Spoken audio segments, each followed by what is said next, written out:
Alright, nerds, we're back. Alright, Roadhogs, we're back for your viewing pleasure. Let's see, I gotta judge myself here on... How long was it? Yeah, that was a Canadian 5. That was a Canadian 5er for sure. Fast on track. Mostly. At least we have that, chat. At least we have that. I did take the opportunity to get myself some real gamer fuel, though. We got some M&Ms today. Some M&Ms and some coffee. We also had to update the snow runners, so it was going to be delayed anyway. But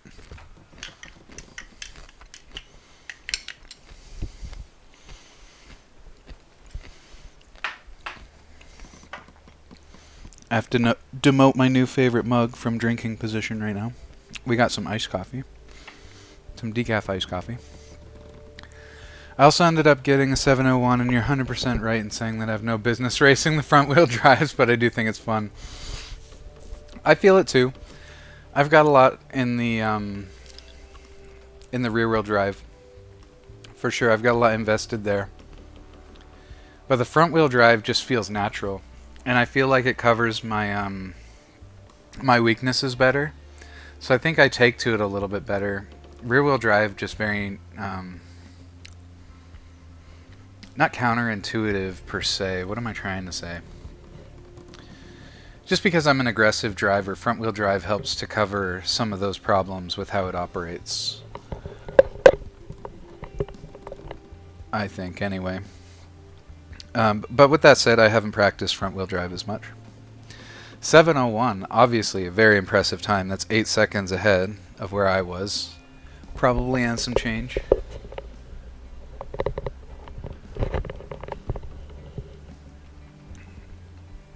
But yeah. Yeah, nice time. Nice times. That was 7:01 Sweet Lamb with the Volkswagen. The H2. Looks like I have to rebind my whole heckin' wheel again. Yeah, very nice.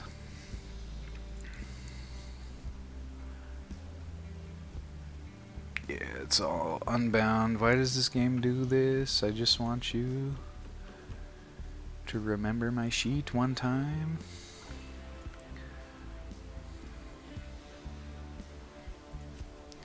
Alright, let's just map our... Uh-oh. Uh-oh, was there a software problem? Looks like a software problem. SnowRunners likes to be rebooted at least once so that my wheel actually works. Uno second, chat. We'll get there. We'll get there.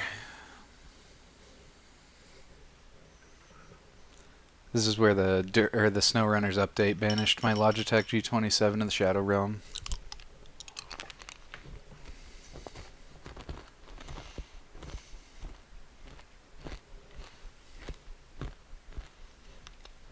$9.98. That's horseshit. I just read that. Bro's always got to be out here. Even in the front wheel drives. Comes back. I have no business racing these. By the way, your journey to top 1000 is one position harder, actually.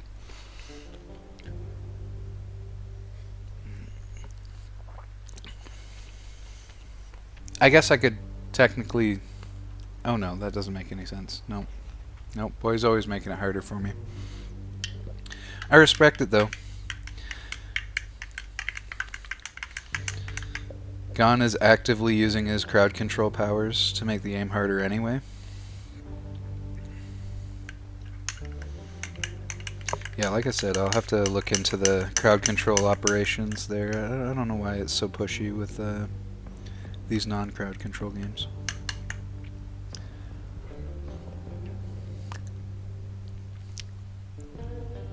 A stream sniper.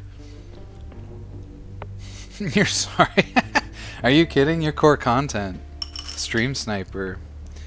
Your core content. Friend of the stream.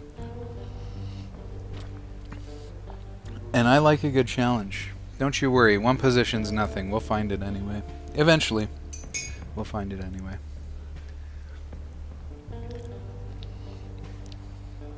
No sorries. No sorries around here. Alright, let's try and get this freaking wheel working. At least now you know, that's right. Yeah, those leaderboards don't update very often. This is a weird way to measure this wheel. Because it's a G29, not custom.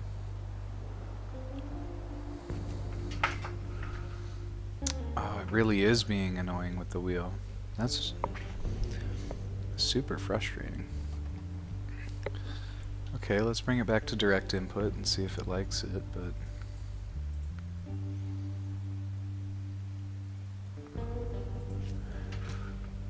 Okay, it likes that. We can map this today.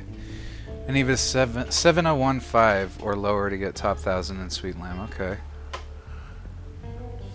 Okay. Let's map our UI buttons first. Let's do it the smart way.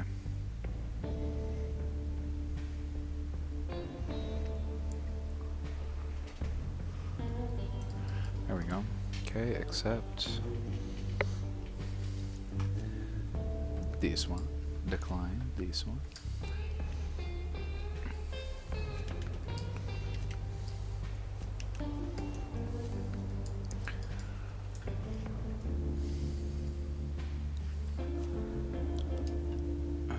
That's this one. We know our lad can make a sub 7. I mean, if you get down to 715, well, it's always harder to find that kind of second.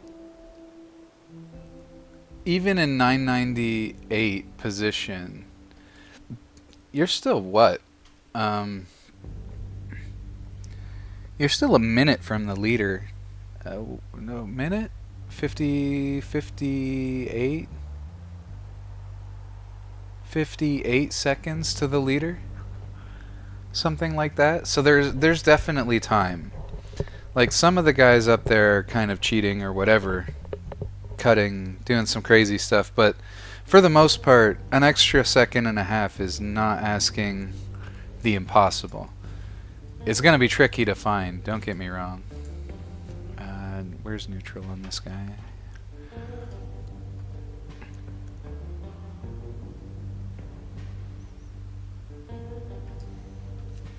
Auto. I really dislike I have to do this, but the game's fun enough to warrant it, so... Not warrant it, but fun enough to fight through it. This is already being used for reverse. That's a terrible reverse button, but sure. I accidentally the reverse, I see.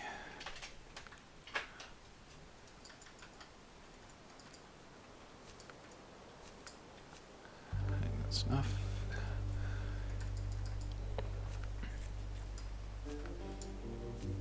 Oh, actually, no, we don't do that.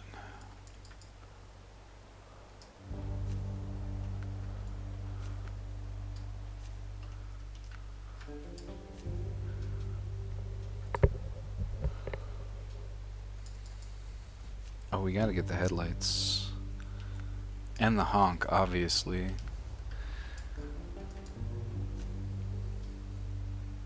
Which one do I use for which? I think it's like this.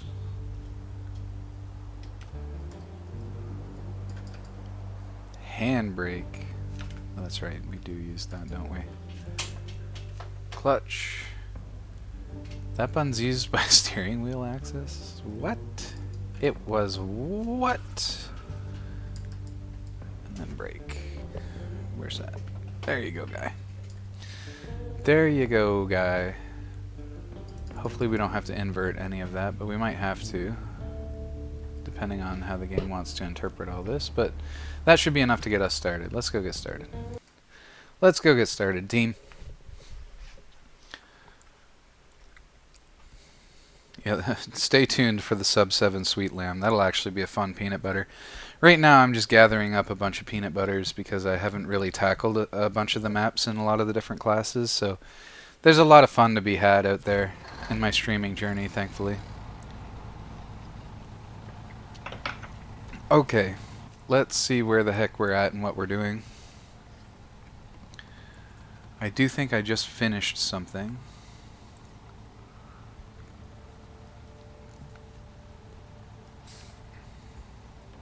Can you tell me what this is? It's called Preacher's House. Okay.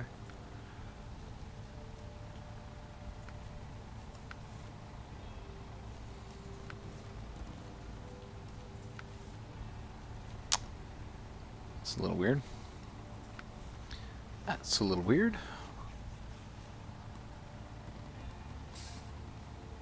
I think there was an upgrade out there in Alaska I was thinking about going to get.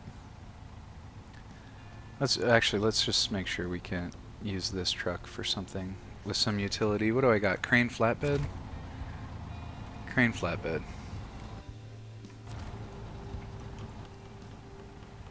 Oh, it's because we're here. We're here with no fuel. That's pretty much asking me to go to Alaska then. Oh, it wants. Oh, that's what the preacher is. The lost trailer. I think that wants a scout though, if I remember correctly. Scout fuel carrier? Yeah. Okay.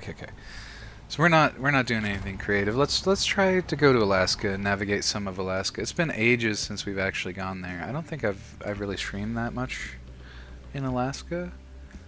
So we get a new treat. We get a new treat today. Oh, what did I do? That was a weird one. Delete what? Trailers? Ew.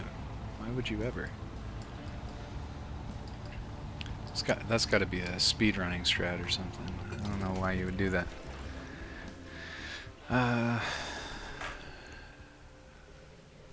Right. Let's just go ahead and retain that. I don't know where my other stuff is, but let's go global map. Alaska. Now, where is that little upgrade? There he is. There he is. So I've actually gotten really close to getting this upgrade, but I ran out of fuel literally meters from it. So we're going round 2. Some electric boogaloo. I did want to fix this bridge also. That'll make my path there a lot easier. I think before I had to go up and down this narrow section. The thing is, this narrow section is way more brutal than you think it might be.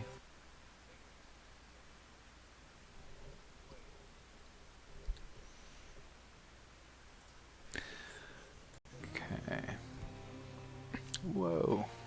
Oh, make that stop, please. Why is that so sensitive? It's crazy. Alright, what do we need for the middle bridge? Tell me about it. Tell me about it, Chief. Oh, no. It's got to be a quest, then. Bridge repair. That sounds right. Uno metal beam. Let's see where we can get a metal beam. We gotta go all the way to the factory. Oh, jeez. Okay, how hard is that, is the question. How hard is it to get one of my big boys out there? If I remember, this section looks worse than it is. So getting to the factory is not way beyond possibility. I still probably want to take my biggest machine. I'll probably leave the crane off it. I don't think I need the crane. And the crane has rolled me a significant number of times, so let's try it that way. Let's track bridge repair.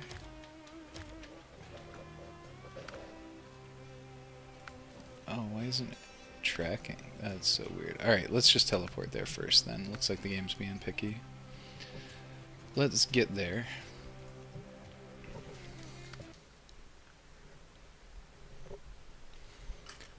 Then we'll fix a bridge, hopefully grab an upgrade by the end of the night.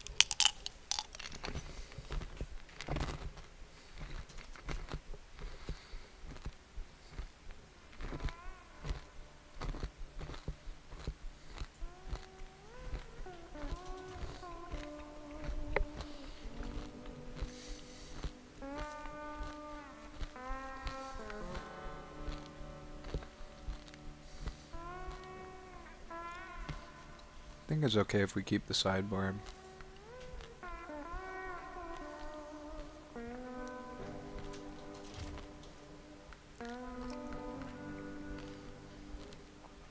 sideboard, and I was thinking about maybe the flatbed as a delta. That puts my weight... Oh, the flatbed's the same delta, so we don't save anything with it.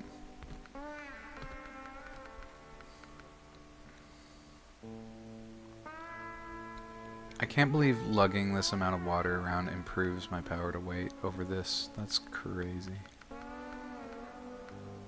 That's crazy. Oh wait, so this flatbed is in fact better than my sideboard.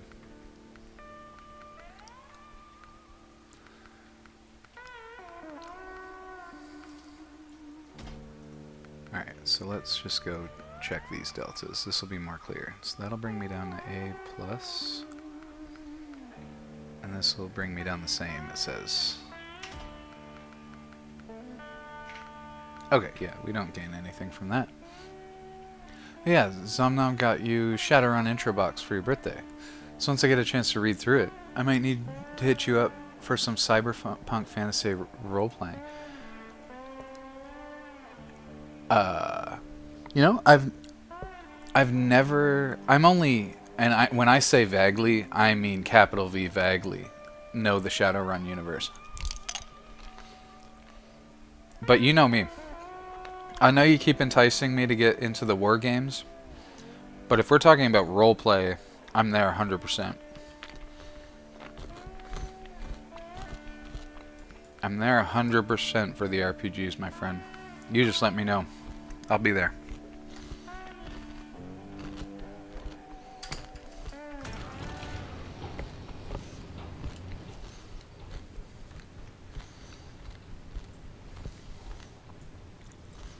To take a quick dig at myself, though, is that before or after we play Netrunner?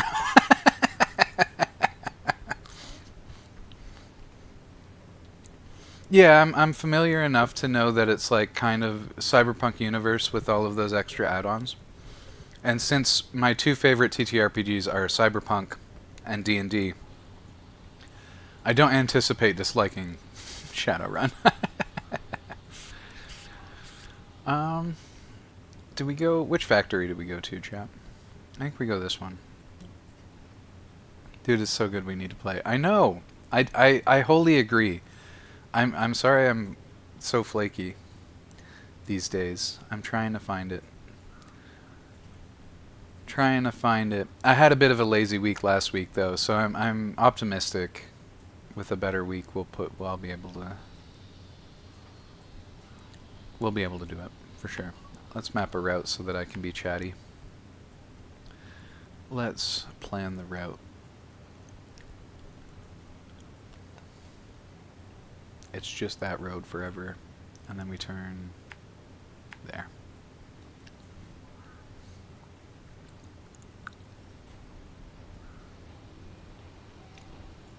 Do teach me a little bit about how Shadowrun works, though. Is it like a proper tabletop RPG, like I need to make a character and I get to roleplay some janky dude, and we're going on like a multiple session saga, like a campaign, or what's the plan there?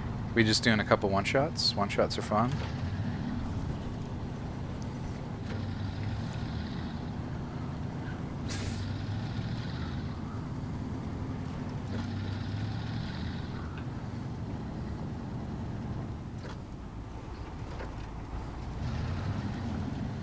Normally yes, but since this is an intro box, it looks like it comes with pre-made characters. I'm still down for that. I'm still down for that. I actually love the idea of playing pre-mades. I've done it a few times.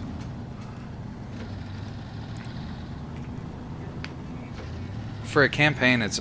Whoa, I forgot I was on ice. I forgot that was like exactly 0 grip ice. That's okay. We didn't need that bumper.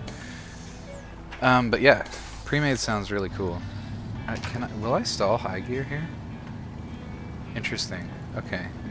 Interesting. I am on ice. Oh no. Okay. Okay. You know, I was aware for a moment that that was something I had to change. I was aware. There was an instantaneous moment in time where I thought, I better change the stream deets. But then I thought, hey,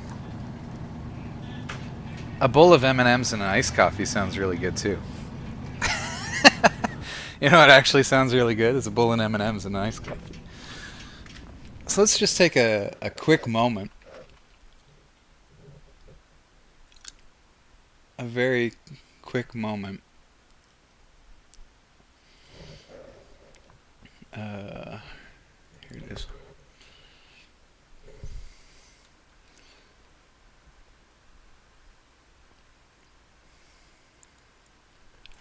Let's go Snow Runners. And we can take off these extra...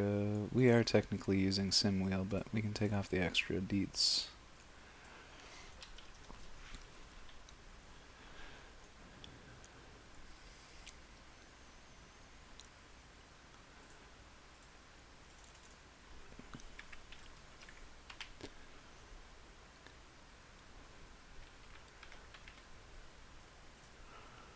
Ugh, almost just to spite Bojaz found Ice as a video game, so I could say I was on Ice. Would it be worth it? I don't know. I don't know. Sometimes you cook and it's undercooked, you know? How we doing? How we doing? Hopefully that's better. Gave up all our momentum. I appreciate the accuracy. Thanks for keeping me honest, brother. All the deceptions going on right now, it's intense. It's intense. You got to get eyes on the stream in whatever way you can. Sometimes that means lying about when you're on dirt and when you're on ice. Just kidding, obviously. Honest mistake. There's ice in Netrunner. The universe demands this. True. Ice. I'm trying to remember what that's an acronym for. That's gonna bug me because the pride I have as a nerd would be knowing what that stands for. But I'm reaching for it, and my sleep-deprived little brain. The one brain cell is begging the other for input, and the other one's just gone. But yeah, the ice, the black ice, the demons. All that good stuff in the net running, in the cyberspace. Do you want us to say or do? Do you want us to say or do? Or do you want to suffer? Jeez. Do I want to suffer? How existentially am I looking for suffering right now? No. This is stream. This is stream. This is the place I go to suffer. So, absolutely... Absolutely don't tell me. You hold on to it for a little bit.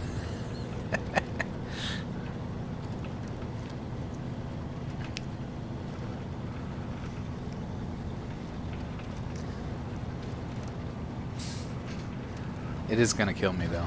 It is, you know, I said that and now I'm immediately regretting it. I don't know if I...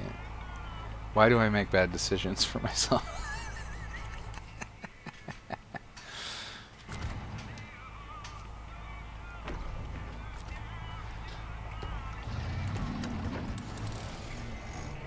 So, oh yeah, I'm in high, technically. Let's just go automatic.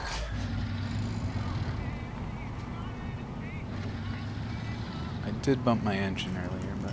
So I was getting assaulted by Captain, trying to steal your hummus. Get him, Captain.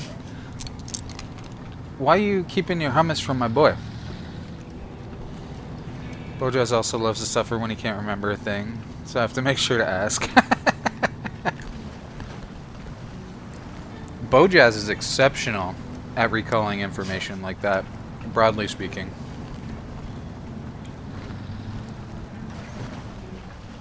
I would say better, more consistent than myself for sure.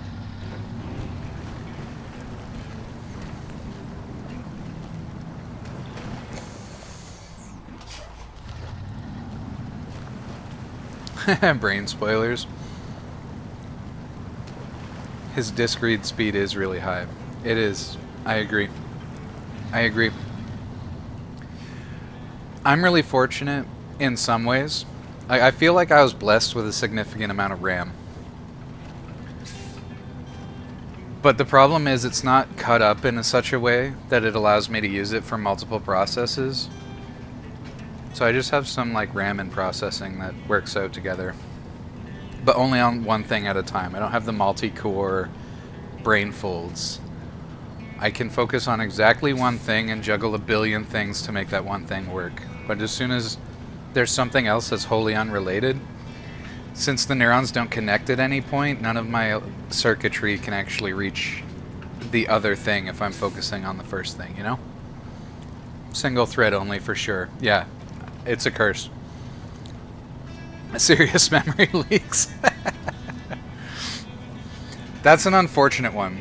I hate the memory leaks that lead to system error. Thermal throttling idle. That's the most apt description of you. That's really good.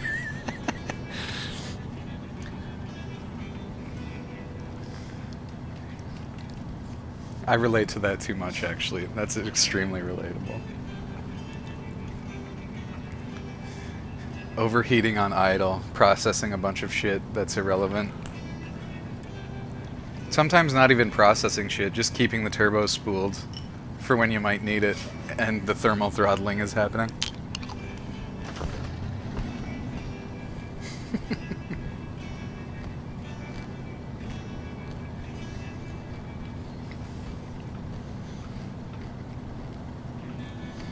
Obviously, I'm gated by my GPU.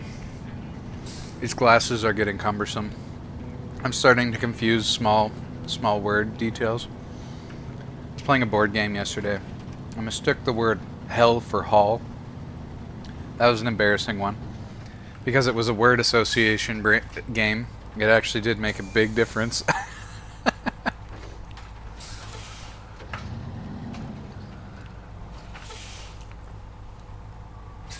No. See, this is a common confusion. You think there's efficiency there, but it's not efficiency, it's efficacy. I can tell you because this is how I operate too. It's efficacy. So you've got enough equipment, but not a lot of other considerations. So you're thermal throttling at 50% when you're spooling up to actually run, but every once in a while you catch a breeze and some of your subsystems kick in, and then you can operate at 100%, which is just an undercooled system. So it actually goes absolutely bonkers when it has enough heat to actually rip. I've seen guns 10%. Yeah, I've seen him operating at his some of his full strength too. He helps me out quite a bit, if I'm being honest. But if it's one thing I learned in math school, is like, you could frustrate yourself for hours trying to figure something out. Alternatively, if there's an expert in your vicinity, you should ask them. You should ask them about it. Not only because it can solve your problem,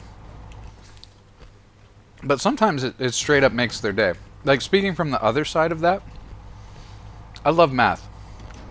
My friends will occasionally send me a math problem. That shit makes my day.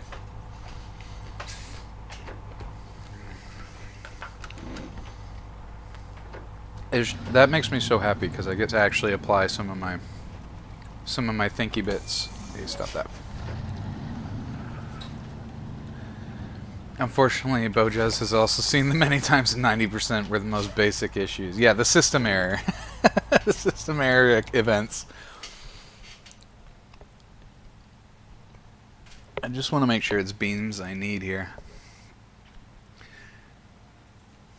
And yeah, I've seen Gon when he's peaking occasionally too. It's really cool, but he throws off the heat just like I'm describing. Metal bridge. What do you want? It's telling me to drop the thing. So surely. I've never seen this exclamation mark before in my entire history of this game, and it's really sending me. What the heck does that mean? Oh, jeez. Oh, jeez.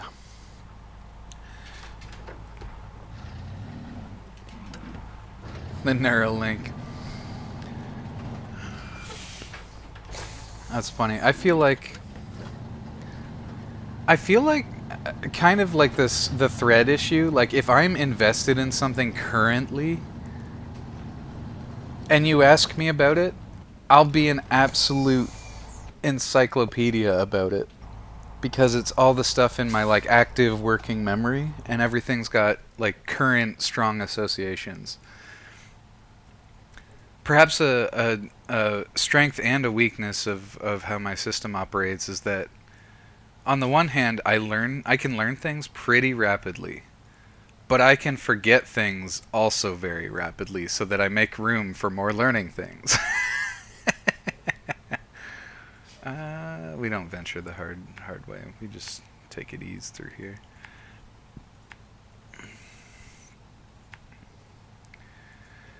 A deep cut of single-handedly improve the efficiency of my workplace with his ideas. I've also seen him pour concrete down the sink. So ups and downs. Yeah, that's how I feel too, you know? Whenever anyone asks me about anything racing related, yeah, I read that one, Bojaz, yeah. The deep cut, the cement down the sink. I'm familiar with that particular facet of my boy's history. I've said that to him in private, and I said don't tell Bojaz, but I think I'm ready. I'm on stream, so I'm ready to embarrass myself. Mentally primed. But Gon and I are very similar in that way. And I can be absent-minded and sometimes paying a lot more attention to whatever it is I've decided I'm thinking about in a given moment than what is real and important in front of me. So, I've confessed to Gon in our quiet moments that I genuinely believe I would make some such similar error. In spite of my occasional ingenious moments, the math school grind, I also can be that kind of person who might accidentally a concrete down a drain. Picking things up has been consistently easy for you. Improving at the thing that I just learned is the thing that hurts. Yeah, I feel like I have that weird superpower where I'm like spread out. I forget, there's an Olympian, again, forgetting long-term information, but there's like an Olympian guy who, like, he's very good at a lot of things, or pretty good at a lot of things, but never can beat the god of that thing, you know? Like, at the end of the day, Hermes is still faster, and Hercules is still stronger, but this guy does, like, everything else the other gods do at 80%, you know what I mean? And I feel like that... that describes pretty much where I'm at with most things, with like my interests. I get pretty strong in them, but finding the last 20% to actually be genuinely like goated at anything it feels like impossible. I've real life applicable math question for a work thing. Basic math I forget how to do and would appreciate help remembering how to do it. Absolutely. Chances are I've forgotten. But I love refreshing myself on the notes, and I love explaining how math works. So absolutely. Absolutely. If you want to embarrass me live, go ahead and ask it now, depending on how advanced it is. I won't be able to explain it one way or another, but I can at least put it in the back of my mind, and I can confess whether or not I'll be able to solve that right away. But if you don't want to do that, then just feel free to DM me. I've had people... One of my favorite questions recently was one of my friends was playing Hearthstone.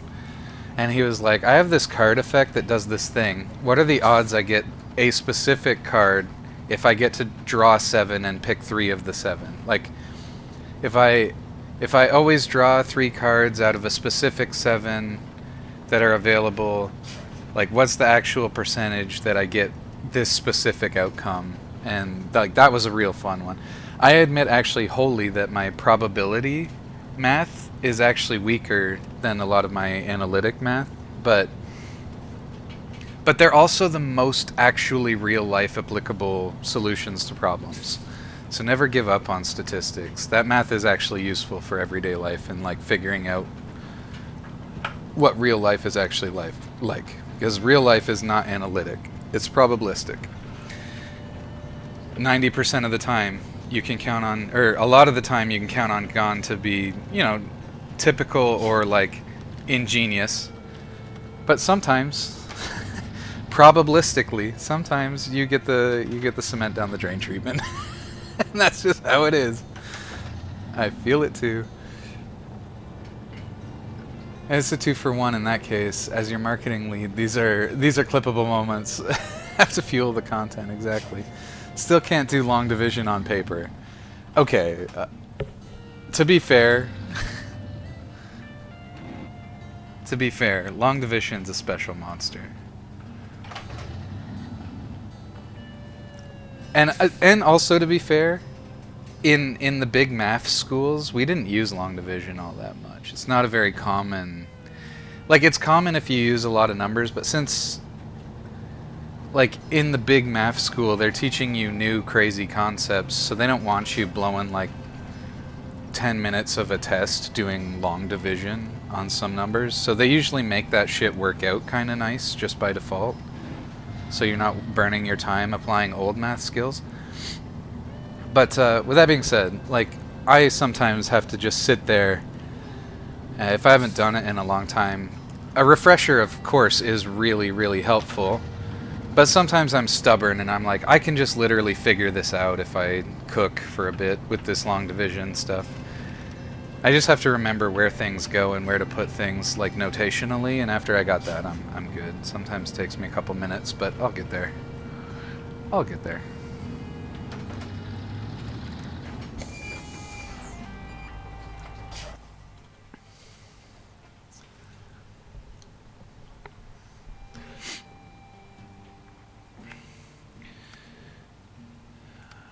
Oh right, I had to hit a different button. Okay, it's trying to determine what percent of X is against Y. So for example, 11.6% would calculate what 2.9 as is a percentage of that. How would I calculate what 2.9 is as a percentage of that? Oh, you divide 2.9 by 11.6. It's trying to determine what percentage of X is against Y. I'm just making sure I understand the phrasing of the question, but so for 11.6, how would I calculate what 2.9 is as a percentage of that? So yeah, so you would divide 2.9 by 11.6, so your smaller number divided by your bigger number in this case, and then you would just multiply that by 100 if you want the formal definition of percent. But as a fraction, you've already got the fraction of it's 2.9 over 11.6, which works out to almost 1/4, right? Woo! Yes, thank you. Okay, woohoo! Here I was getting a little sweaty. I'm like, oh dear, if we've got to do the integral of secant, I'm gonna have to check my notes. You know what I mean? But that's everyday math. I think about that on the reg. That's fine. Actually, here's a fun, stupid confession. A lot of times when I'm in my car and I'm going somewhere and I'll look at how much time I have left. Or no, it'll say like I'm on this highway for 60 kilometers as a stretch when I just enter a highway, for example. And I'll be like, okay, if I travel at 110, or sometimes I'll round to make it easier. If I'm going 120, how long am I going to be on this 60-kilometer stretch? We have very different ideas of basic math. Yeah, so we talked a little bit about Dunning-Kruger. Sorry, I'm just idling right here. We talked a little bit about Dunning-Kruger, but that's one of those things. So there's two sides to the Dunning-Kruger effect. There's the one side where you're not an expert and you're sort of only vaguely familiar with things, so you think you're inappropriately good with understanding that thing and its nuances, but that's because you're just wholly unaware of just how deep that problem can get. And I mean this for literally any problem. Like, people would be shocked at just how complicated some problems can get. And you see this in like the speedrunning community, where it's like, there is a depth to a game where, like, even if you think you understand the game, you have no freaking idea what's happening in that game until you've watched some speed runs or some professional play. You know what I mean? And then you go into that trough where it's like you get a lot of doubt, and you actually never fully recover the confidence that you had at the beginning of that process. Because you become so aware of how complicated things can be. Unless that problem can be mastered, you know, without too many facets.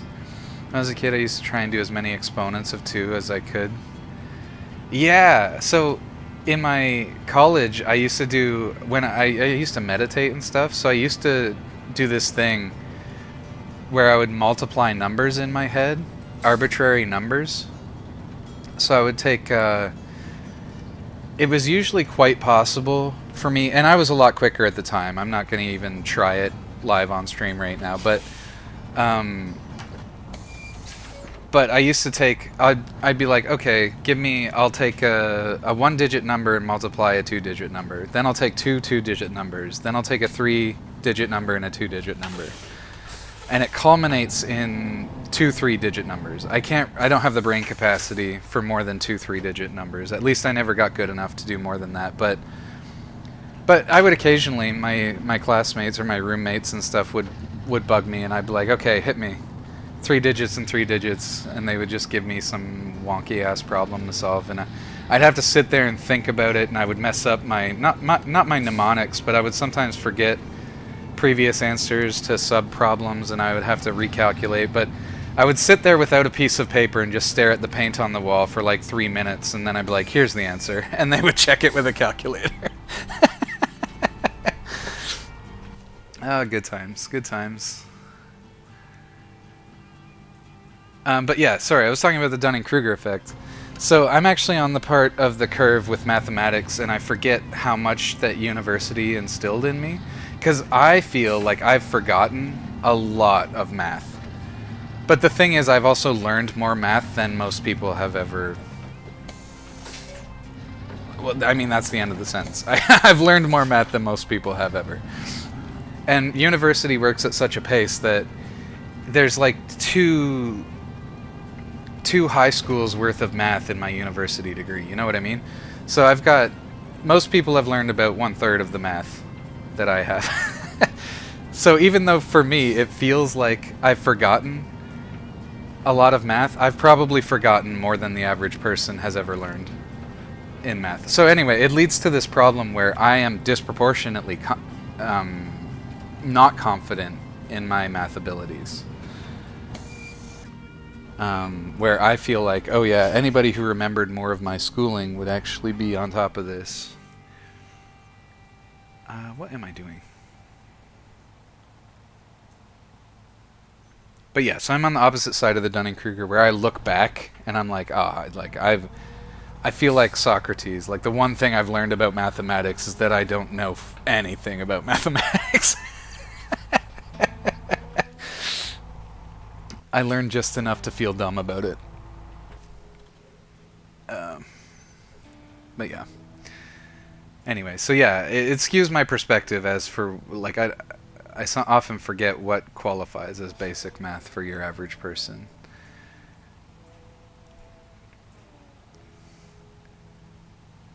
For me, like, log scales and stuff like that are still what I would consider basic math. Sinusoidal functions, just function knowledge in general, basic statistics. I would say Bayes' theorem is a bit out of reach for your average person, but not in terms of understanding. I just don't think the usual high school student learns Bayes' theorem in stats, etc.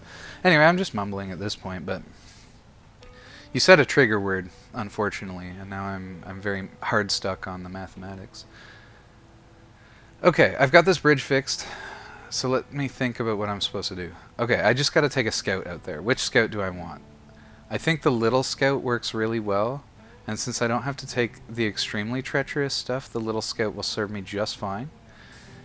And it has the permanent diff lock, which is probably actually going to help me in the snow a lot. So I think we can keep this truck out here. I don't know. There's a small chance it means something. Oh, right. Forgot that post was there. I did already pull to the side. I have that with sim racing where I've failed more times than the average person has succeeded in a race. So setting up a car or even time trials or what have you, so often, though I'm not very good, I'm still probably in the top 30%. Yeah, exactly. Like, I forget. And math is very, it can be gatekeepy and stuff, and a lot of people have, like, I don't know, like math trauma almost, where, or like just such a hard disinterest in math that, that I forget, like, I just often forget what qualifies as, as the average knowledge. Totally valid. I feel the same for programming. I won't elaborate so as not to give your brain ammo, but I definitely struggle with my confidence as a dev. Yeah, computers are like computers, much like math, are a lot like that, right? There's a lot of stuff. Sometimes you see a problem that you know should feel familiar, but there's like maybe one detail that's off, or maybe it's just been a while since you brushed up on that particular thing. Imposter syndrome is absolutely wild. I had to get really bad in guitar teaching. Imposters, yeah. So I can't. That is extremely relatable. Imposter syndrome is crazy. Yeah, it goes crazy.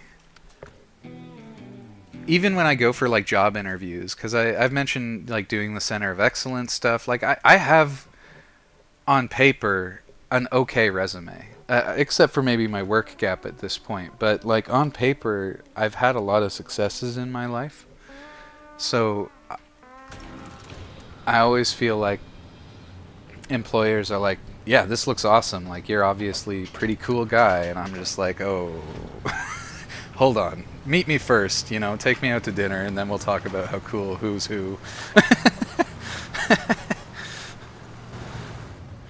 But yeah, imposter syndrome it goes buck wild. And I got the same thing. So you're talking about teaching guitar? I was tutoring mathematics. And I get so much anxiety, like, especially for high school. Like, it's not just close your eyes kind of math. Like, some high school questions can get pretty intense. Since I have my degree, I've not found a single high school question that I've been unable to answer that isn't like some wicked ass brain teaser. You know what I mean? But let me get this set up before I keep talking, because I know I'm gonna lose track. But yeah, like, I get so anxious, and then I want, like, I often want a quick heads up on whatever the topic's gonna be to make sure I know it front and back. But that's just because, like,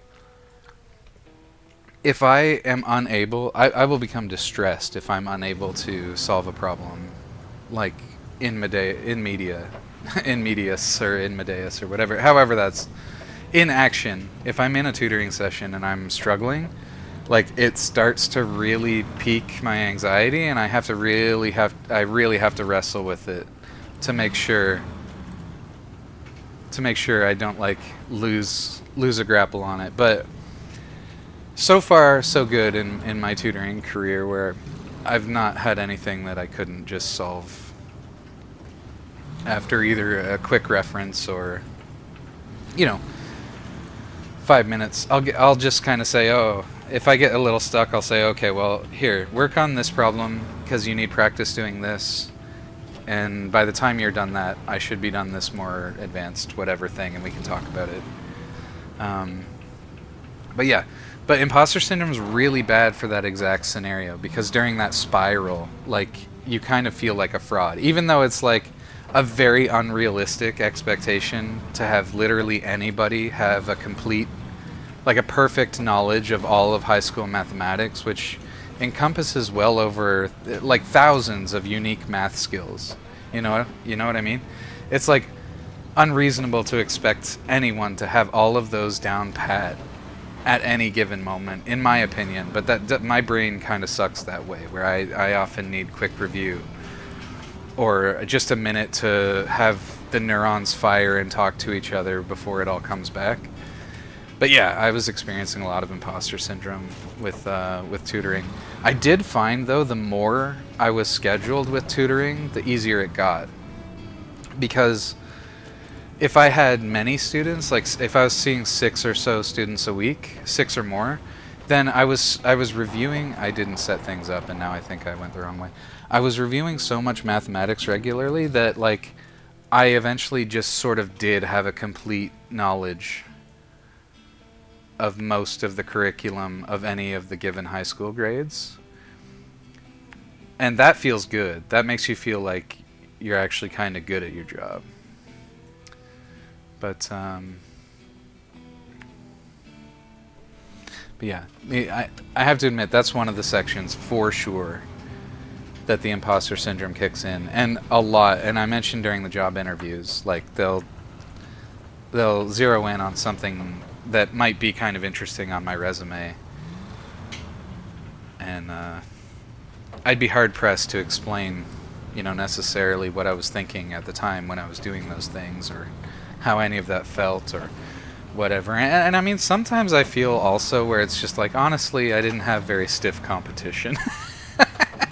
Sometimes I just feel like I lucked out because nobody else even tried, But anyway. This is very muddy. Very muddy. Oh, why is my camera not working? Oh, one of the cameras isn't set up. Hold on.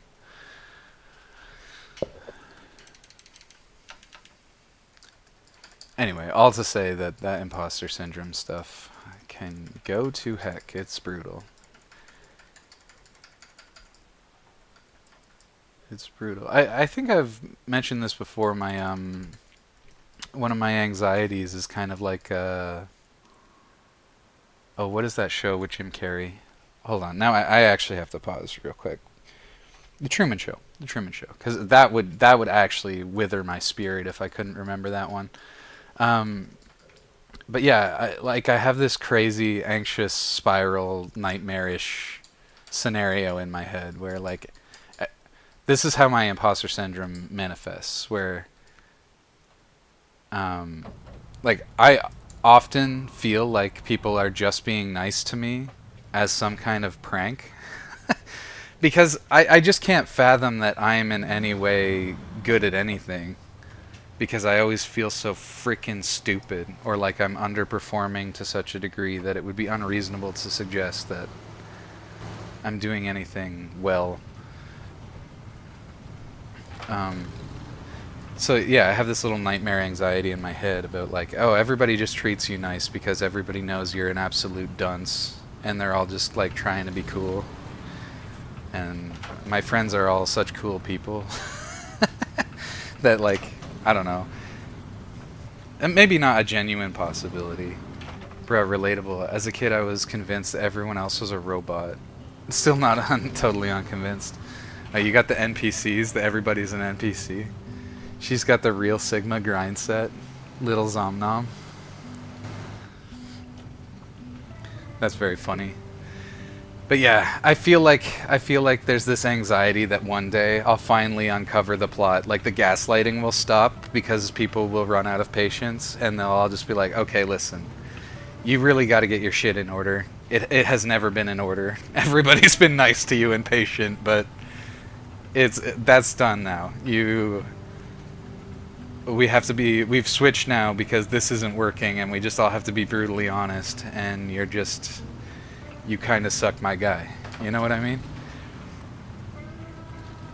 That's the real beans imposter syndrome for you.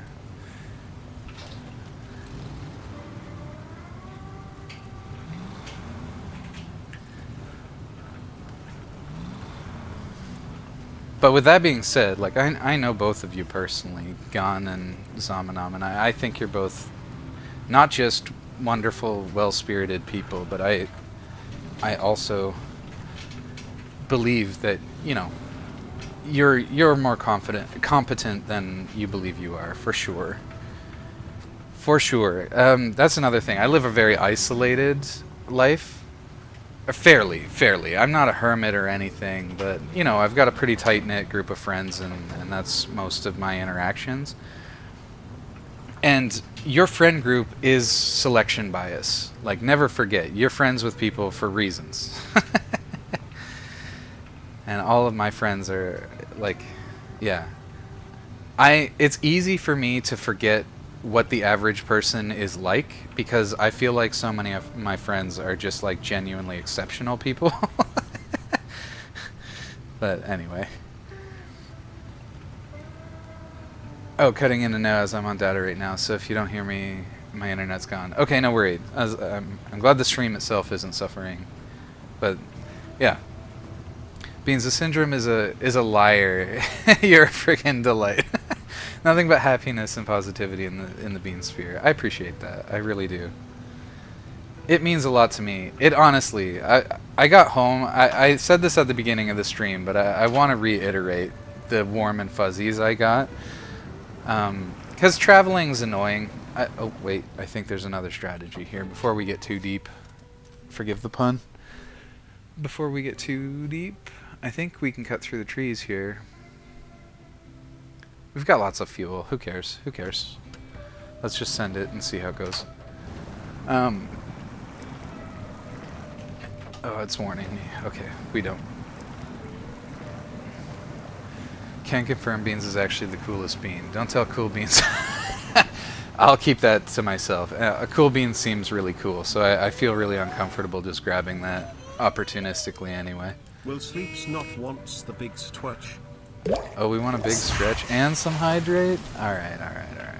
Will Sleeps Not is threatening to call OSHA if you don't go. Alright, Will. Don't call OSHA. Don't call OSHA. It's okay.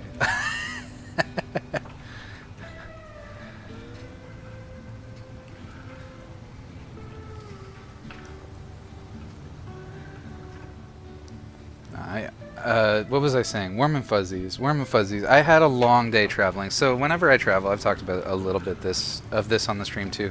Whenever I have travel plans, like my normal sleep schedule is so hecked up that whenever I'm traveling, it's to like go see people, and those people are usually like, you know, reasonable people who have like sleep schedules and stuff and take care of themselves. Crazy, I know, but a lot of my friends and people I really like are like that, and I've mentioned that I get sleep troubles additionally whenever I'm excited about something. So obviously this weekend I was very, very excited to see some really cool people, and like my plans got very, very busy. So it turns out that not only was I like going to this party hosted by some extremely cool people on Saturday, but I got to see a bit of Will. The next day I got to see my family and my nephews, and then after that I went and saw my D&D group, like my university crew from Waterloo. So I stopped by there. So I got maybe 4 hours of sleep on the Friday. And then after that, and then stayed up to ungodly hours for reasons, important reasons. Don't you dangerous water level me. What are those? Never heard of a sleep schedule. Same. Alright, I've got to be moving slow though, right? No, it's time to winch. So I got to see some wonderful people on Saturday in a very whelming environment, but that's okay. Always worth it for the good people. And like I said, I then got poor sleep because I slept over at Will's place. I'm sure anybody familiar with Will's streams know that his place is a sauna, and we're kind of going through a heat wave right now. So I did not sleep well there, and I mentioned already earlier today that I was just so chatty. Like my mind was running a million miles an hour trying to sleep over at Will's. So I kept us both awake until probably 9 in the morning after we left the party at 4:35 in the morning, something like that. So yeah, I was very, very ill slept, and then that day I had to get up. So we were awake till 9. I had to get up around noon to try and go see my family, and then after that, and that was driving. I had to drive through like London to go see my family, and then I had to drive from there to Waterloo, and then there to And then another like hour of driving after that. Anyway, it was just an extraordinarily long day on very little sleep. I'm used to being on very little sleep, so I handle it reasonably well so far. Although in my adulthood, I wish it would stop happening, but it is who I am. In any case, it was just such a long weekend, but I had so much fun, and I got to see so many of my favorite people that after I got home, and I was just so happy to be home and sit down in my little bedroom seat and just take a breath and be like, oh my god, that was fantastic, but I'm tired and I can't wait to just relax here for a bit at home. And then it just sort of hit me. I was like, yeah, that was a lot, but think of how many hugs you got. Think about how many cool people you got to hug this weekend. And that gave me the warm and fuzzies for so long, because it was like there were at least like five top tier hugs. Easy, chat. Easy roll. That was just part of the plan. That was just part of the plan. That was part of the hug monologue right there. Gone. I sleep for either 12 hours or 4 hours, and I don't get to pick. That's funny. That's funny. I do sleep really long hours when I don't sleep well, but a lot of times that's not far from how I operate, and while I don't get to pick, I usually get to know which is about to happen. Anyway. Engageable all-wheel drive for who? For who? What's B17? No. X. Show it to me. The CT8 680, I don't have that. I don't have that, actually. But yeah, it made me really happy for a long time to just sit there and think about all the cool people I got to see this weekend. And while I was exhausted, I wouldn't have traded it for anything. Super worth. What is this here? The Royal BM. Wait, this is... Oh, sheesh! A vehicle. Let's go get it. Let's go get that.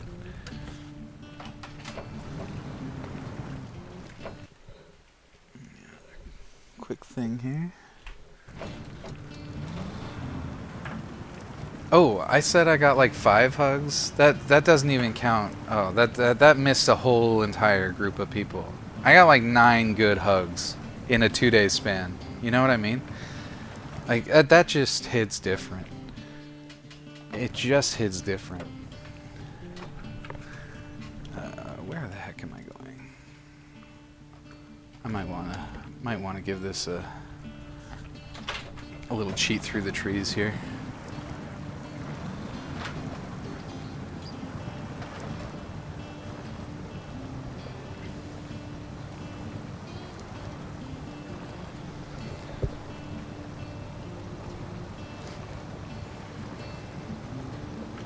I also got this really cool mug. New critter mug. I was gonna take some pictures for everyone and share that at the beginning, but as I said, I did not wake up only 20 minutes before the stream sleeping for 12 hours. That didn't happen. I don't know what that was. And anybody who says otherwise is a thief and a liar, I'm pretty sure, actually.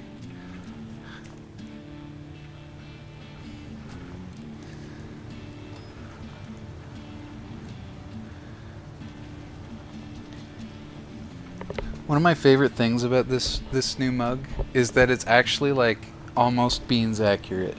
Like it's actually really close. It catches the Beans vibe really well. Top tier hugs are so soul rejuvenating. 9 hugs? Yeah, honestly, now that I'm thinking about it, I'm amazed my soul ever had the capacity for that kind of love. It was so much. It was so great.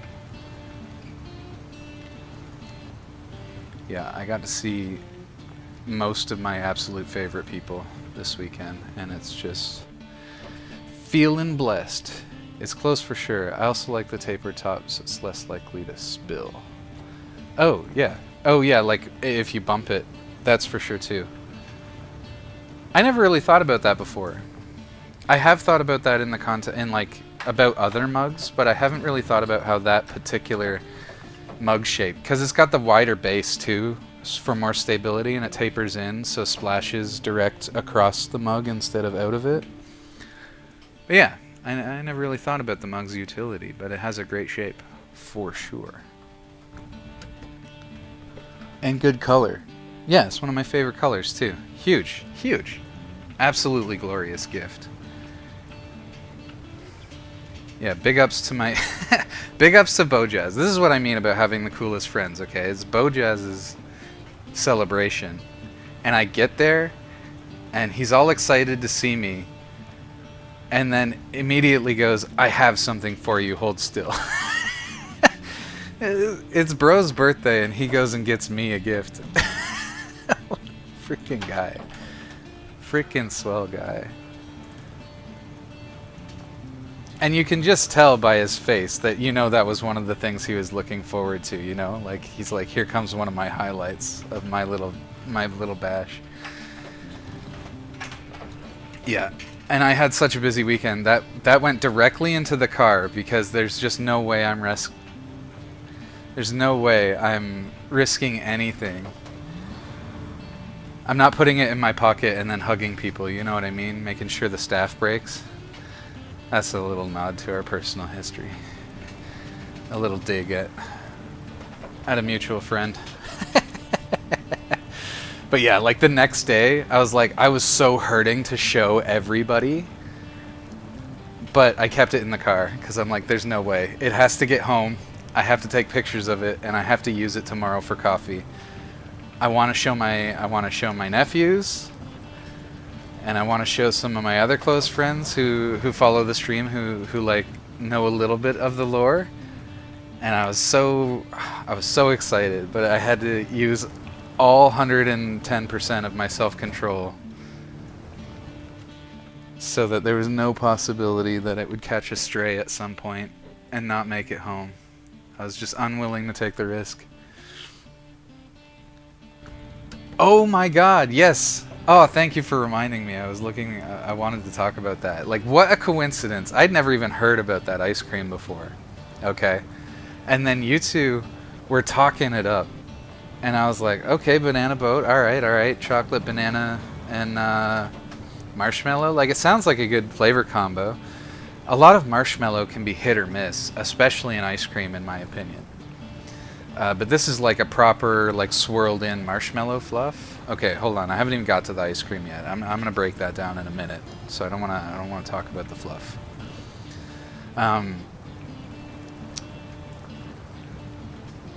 But yeah, so I had literally just heard about banana boat ice cream. And I was like, okay, that's a thing. That'll go in the back burner. I'll try to remember if I ever see it. I want to try it. No lie. The next day, I'm hanging with my nephews and my mummer beans. And she goes, okay, let's go for ice cream. So we all go for ice cream. And by an astonishing coincidence, like just blistering coincidence, we go to this place with some hard scooped ice cream. And they've got the frickin' like banana boat Kawartha, the whole bit. And let's just turn this off for a second so I'm not burning fuel. I was like, what are the chances? Like, it's fate, right? I have to get it.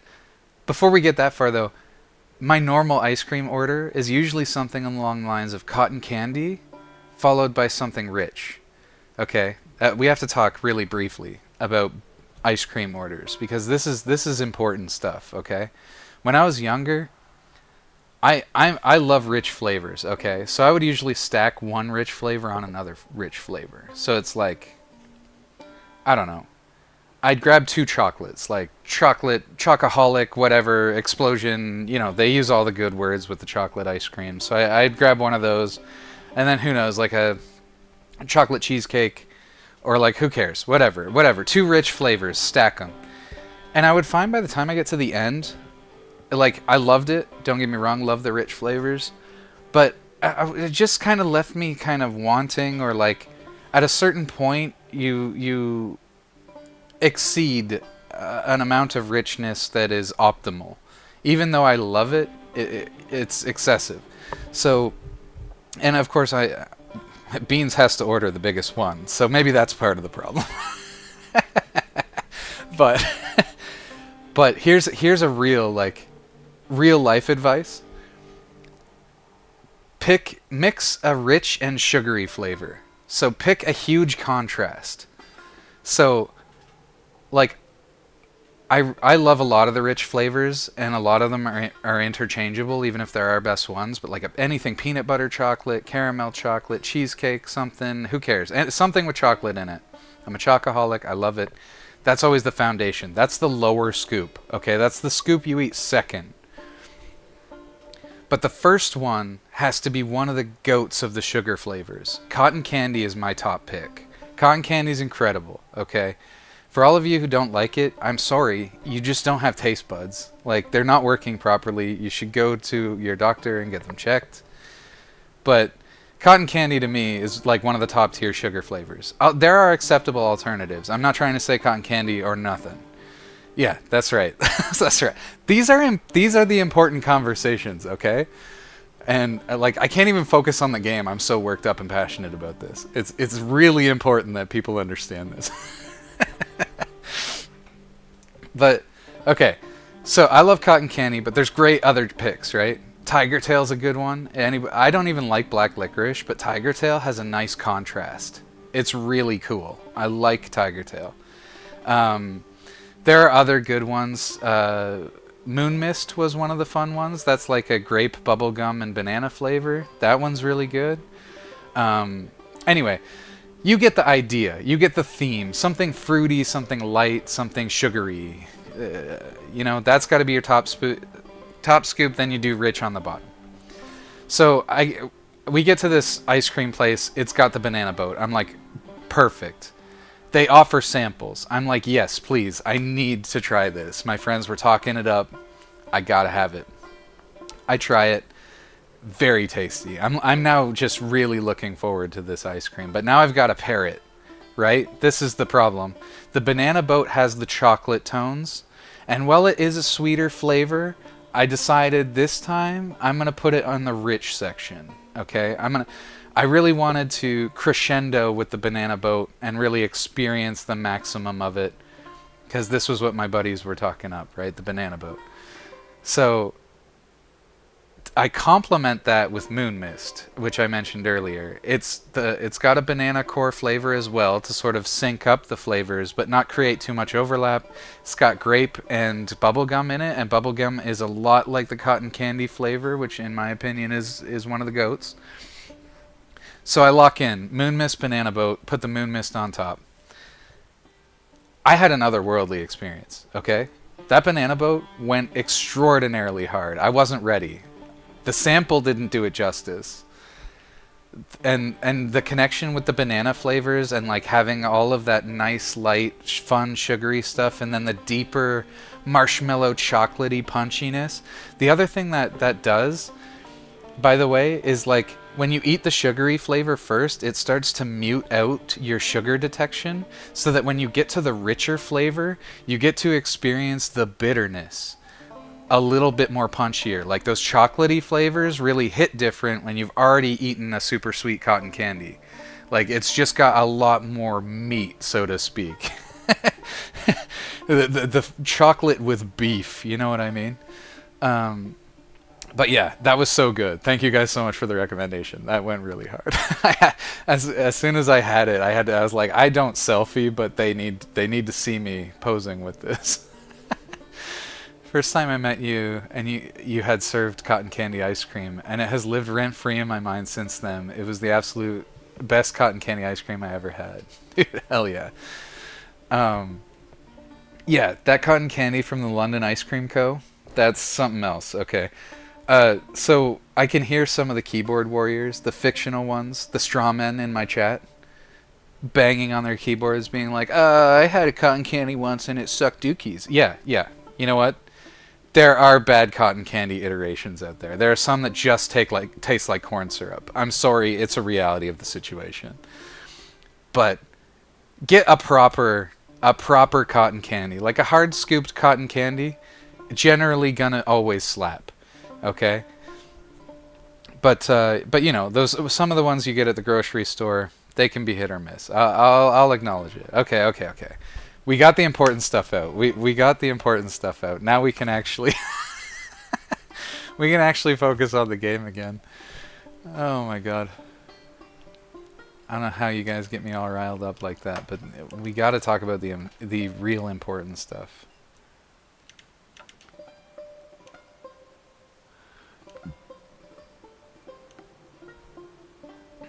I'm the Scout 800. Oh, is it? Am I just not close enough to this other stuff?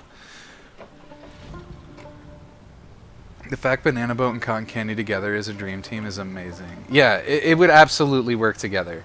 Banana Boat... Oh, I had to move 4 inches forward. Very good. Banana Boat, it definitely works. I still not am entirely sure. Like, it depends on what you're feeling in a given day. Because Banana Boat's one of those ones... Because the chocolate is punchy, it could take either slot. I think in general it's probably a topper of an ice cream, but only if you have a properly rich flavor. Like if I had chocolate cheesecake ice cream, that's going on the bottom and the Banana Boat's going on top. But in this case, because the Banana Boat is rich enough with its unique flavors,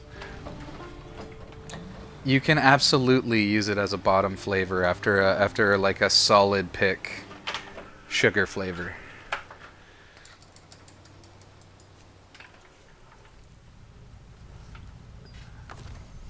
Very versatile flavor, and again surprisingly good. I'm not I like a good banana flavor, okay, but I'm not crazy about it. But that Banana Boat, like. I mentioned marshmallows being hit or miss with ice cream, and sometimes like a mini marshmallow that's just kind of frozen hard in an ice cream, just that texture is not ideal. It can be. Sometimes you want to chew your ice cream and they create a nice chewy texture, but it's very rarely, like, in my opinion, pushing things over the top. But that swirled in marshmallow fluff with a good consistency and a little bit of, like, it picked up some of the other stuff, that was the correct choice for the Banana Boat. That was really good. There we go. Let's fuel up the dude now. Source up there. No. No. I don't want the source up there, though. It's doing that thing where it's not taking those inputs. The roof rack source. The royal for the thing. There we go. Pop. Oh, I didn't even give it enough? That's unfortunate. Let's see what kind of repairs we can make still. Absolutely loading that up for a summer try. Ditto, banana's very swingy for me, so it was a happy surprise. Yeah. I thought, okay, so cotton candy pairing with it would probably also work just fine. Like I said, it's got the sugary flavor and Banana Boat's punchy enough to go on the bottom in that combo. But I think the real smart call was actually the Moon Mist. It kept the banana theme through the entire go, but you got a lot of contrast along the way, which is good. Contrast is key, by the way. If you're going to eat a lot of food, contrast is what you need to actually help stuff it. So if you're going to order the biggest ice cream like beans, this contrast trick I've just taught you, it's a cheat code. You're never going to not finish an ice cream if you order like that. Not one time.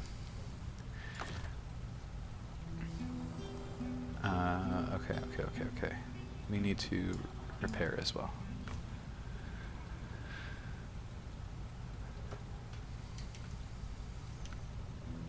More like Konami. Oh yeah, or Konami. Konami is. I don't know if I like the ring on that though. Yeah, you might have a better, just a better phonetic combo there. Yeah, it's the Konami code. The Cornetto code. Oh my god, I need more? That's crazy. No, certainly that's fixed the gas tank and stuff. Surely I can start it with that.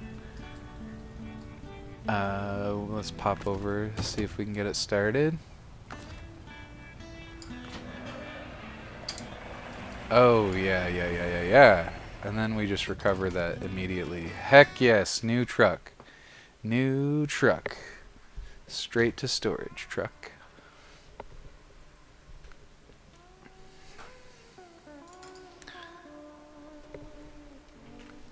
Alright. Okay, so we got the new truck. We did get the upgrade. The upgrade not really great on paper. I think we're just gonna go ahead and retrieve the scout. What time is it? It's gotta be getting pretty late, right? Yeah, we're almost 10:30. I think we're just gonna recover this, and I'm gonna send us raiding somewhere.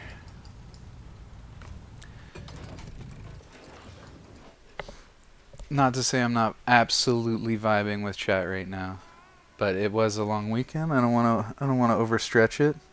And besides, if Zomnoms end up having to go to bed while I'm still streaming again, I'm gonna be heartbroken. I can only pour out so many for the good chatters when they leave. So let's get that lined up.